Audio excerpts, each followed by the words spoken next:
Assalamualaikum warahmatullahi wabarakatuh. Alhamdulillah hamdan wa syukranillah. Kembali lagi di Dakwah Kajian channel konsultasi waris dan hitung waris. Dengan kita belajar ilmu faraid, insya Allah kita menghidupkan hukum waris Islam. Sahabat dan teman-teman Dakwah Kajian channel yang dirahmati Allah, pada kesempatan kali ini kita akan melanjutkan kembali pembahasan pembelajaran faraid atau ilmu mawaris. Dan insya Allah untuk di video kali ini kita masuk ke pembahasan tentang masalah kedudukan anak laki-laki di dalam hukum waris. Untuk itu langsung saja ke penjelasannya. Sahabat dan teman-teman Dakwah Kajian channel yang dirahmati Allah, ahli waris yang kelima ya, yang ada di dalam susunan ahli waris ada anak laki-laki atau ibnun. Jadi ahli waris yang kelima yang ada di dalam susunan ahli waris ada ibnun ya, anak laki-laki. Jadi ibnun ini adalah ahli waris yang kelima yang ada di dalam susunan ahli waris. Ini ibnun termasuk dari jalur puru atau keturunan. Baik, untuk selanjutnya, untuk ketentuan ibnun di dalam hukum waris ada 5 ketentuan ya. Yang pertama, ibnun ini sama seperti zaujah, abun, dan termasuk ahli waris yang pasti mendapatkan warisan. Jadi untuk ketentuan ibnun yang pertama, ibnun ini pasti dapat.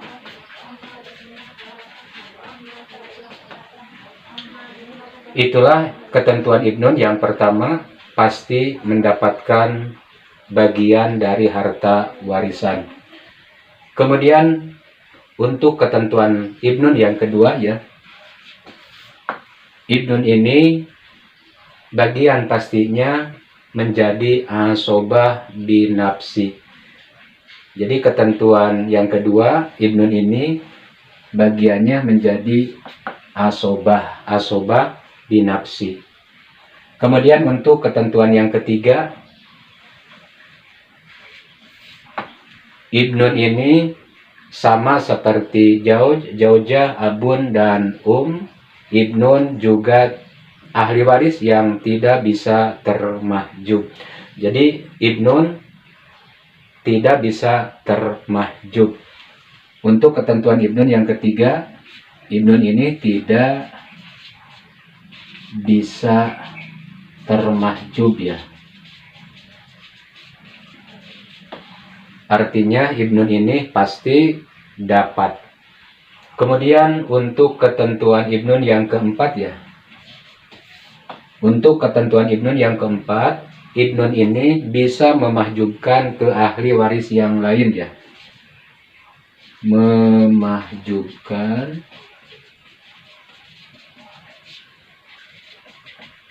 ke ahli waris yang lain, seperti memahjubkan cucu ya, baik laki-laki maupun perempuan, juga memahjubkan ke saudara-saudaranya mayit, baik yang sekandung, seayah maupun yang seibu, dan juga bisa memahjubkan ke saudara-saudaranya ayah, baik yang sekandung maupun yang seayah. Jadi untuk ketentuan ibnun yang keempat, ibnun ini bisa memahjubkan ke ahli waris yang lain. Kemudian untuk ketentuan ibnun yang kelima ya, jika ahli warisnya hanya ada ibnun saja, hanya ada anak laki-laki saja, seperti ada orang tua yang meninggal dunia dan anaknya hanya satu ya, anak laki-laki, maka ibnun ini atau anak laki-laki ini mengambil seluruh harta warisan dari orang tuanya. Jadi ketika ibnun sendirian, hanya satu orang saja, maka ibnun ini mengambil semua harta warisan. Jadi untuk ketentuan ibnun yang kelima, bisa mengambil seluruh harta ya. Itulah ketentuan Ibnun, ada 5 ya. Yang pertama pasti dapat, yang kedua bagiannya asobah binafsi, 3 tidak bisa termahjub ya, artinya Ibnun ini pasti dapat. Yang keempat memahjubkan ke ahli waris yang lain yang lebih jauh ya, seperti cucu, saudara-saudaranya mayit, dan juga saudara-saudaranya ayah ya. Kemudian yang kelima bisa mengambil seluruh harta jika Ibnun hanya satu orang saja menjadi ahli waris dari orang yang meninggal dunia. Kemudian kita masuk ke contoh ya. Di sini ahli warisnya ada Jaujah ya. Kemudian yang kedua ada kemudian yang ketiga ada Jad ya. Kemudian yang keempat ada Ibnun.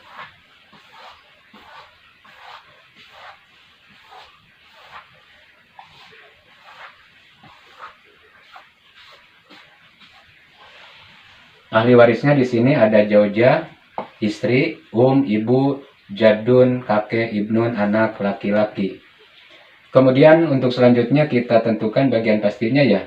Untuk Jaujah, di sini karena Jaujah bersama dengan Puru ada keturunan, di sini ada Ibnun, Jaujah mendapatkan bagian berapa? 1/8. Kemudian untuk juga sama, karena bersama dengan Puru ya, ada keturunan, mendapatkan bagian 1/6. Kemudian untuk Jad, karena Jad ini tidak termahjub ya, tidak ada abun, tidak ada ayah, Jad di sini bersama dengan Puru ya, atau keturunan, Jad mendapatkan bagian 1/6 ya. Kemudian untuk Ibnun di sini menjadi asobah binafsi. Jaujah 1/8, 1/6, Jad 1/6, Ibnun asobah binafsi. Kemudian kita tentukan KPK-nya ya, atau asal masalahnya. Di sini angka penyebutnya ada 3 ya. Ada 2 penyebut yang sama. Jadi ada 2 ya, ada angka 6 dan 8. Bisa kita temukan asal masalahnya di sini berapa? 24 ya. Bisa juga ditentukan dengan cara al-muwafaqah. Jadi asal masalah atau KPK di kasus ini 24 ya. Kemudian kita bagikan sihamnya ya. Untuk Jaujah 24 dikali 1 dibagi 8 berapa? Sihamnya 3 ya. Untuk 24 dikali 1 dibagi 6 berapa sihamnya? 4. Kemudian untuk Jad 24 dikali 1 dibagi 6 4 ya. 3 ditambah 4 7 ditambah 4 berapa? 11 ya. 24 diambil 11 sisa berapa? 13 ya. Dan 13 ini untuk bagian Ibnun yang mendapatkan bagian asobah. 3 tambah 4 7 tambah 4 11 tambah 13 24. Di sini majmu sihamnya 24. Misalkan di sini tirkahnya berapa ya? 24 miliar saja ya. Kita kembali ke rumus, tirkah dibagi majmu siham, nanti hasilnya dikalikan ke siham masing-masing ahli waris. 24 miliar dibagi 4 berapa? 1 miliar ya. Dan yang 1 miliar ini kita kalikan saja ke siham masing-masing ahli waris. Untuk Jaujah sihamnya 3 ya, kali 1 miliar berapa? 3 miliar. Kemudian untuk sihamnya 4 kali 1 miliar 4 miliar. Kemudian untuk Jad sama ya, 4 kali 1 miliar 4 miliar. Kemudian untuk Ibnun 13 kali 1 miliar 13 miliar. 3 miliar ditambah 4 miliar 7 miliar, ditambah 4 miliar 11 miliar, ditambah 13 miliar 24 miliar. Di sini totalnya 24 miliar, di sini juga tirkahnya 24 miliar. Artinya hartanya ya habis dibagikan ke ahli warisnya. Untuk Jaujah, Jad, dan Ibnun. Jaujah 3 miliar, 4 miliar ya, Jad 4 miliar, Ibnun 13 miliar. Dan di sini Ibnun atau anak laki-laki mendapatkan 13 miliar Di sini ibnun menjadi asobah binafsi. Mungkin itu yang bisa saya sampaikan di video kali ini tentang masalah kedudukan ibnun di dalam hukum waris. Jadi kesimpulan, ibnun ini ada 5 ketentuan ya. 1, pasti dapat. 2, bagiannya menjadi asobah binafsi. 3, tidak bisa termahjub. 4, memahjubkan ke ahli waris yang lain. 5, bisa mengambil seluruh harta jika ahli warisnya hanya 1 orang ibnun saja. Sekian dan terima kasih, dan ikuti terus video-video selanjutnya. Assalamualaikum warahmatullahi wabarakatuh.